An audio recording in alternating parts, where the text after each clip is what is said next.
Hello बच्चों, let's see question. If both assertion and reason are true, then reason is correct explanation of assertion A correct, B जब दोनों सही हैं लेकिन correct explanation नहीं है रीजन, तो हमें बी देना है। सी जब assertion सही है और रीजन गलत है तो हमें सी देना है। डी जब दोनों गलत है तो हमें डी देना है। assertion क्या है? इन YDAC fringes becomes indistinct if one of the slit covered with the cell phone paper।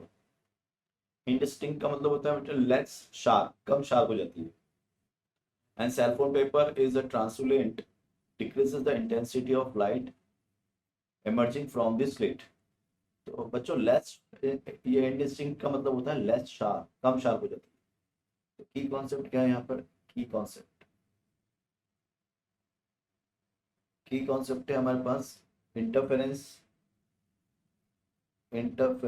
Intensity,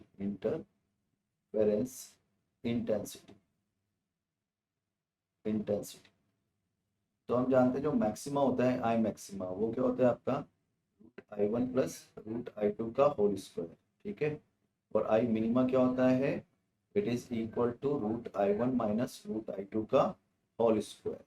अब अगर हमारा I1 बराबर I2 मान लें हम, तो I1 बराबर I2 पर आई मैक्सिमम मैक्सिमम हो जाएगी और आई मिनिमम आपकी 0 हो जाएगी। तो यहाँ पर अगर हम देखें तो बहुत अच्छा शार्पनेस हमको मिलेगा। भैया मैक्सिमा तो बिल्कुल मैक्सिमम है और मिनिमा बिल्कुल मिनिमा है। लेकिन अगर अब हम एक एक इस स्प्लिट के अक्रॉस एक सेल पेन पेपर रख देते हैं तो उससे क्या होगा?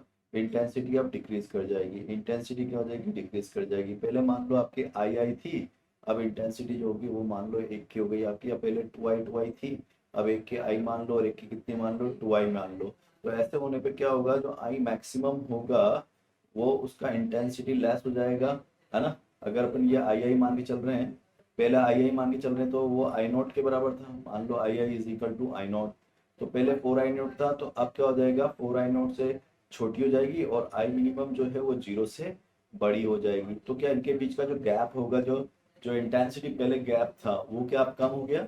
तो क्या ये बोलते हैं कि अब जो शार्पनेस है यानी कि जो डिफरेंशिएबल इंटेंसिटीज है वो कम हो गई। इसका मतलब उसको बोलेंगे हम इनडिस्टिंक्ट हो गई। तो असर्शन ठीक है और रीजन भी क्लेरिफाई है। क्यों? क्योंकि रीजन ये बोल रहा है कि इंटेंसिटी कम हो जाती है after passing that paper. So final answer of the question is A and I hope you understood it. All the best.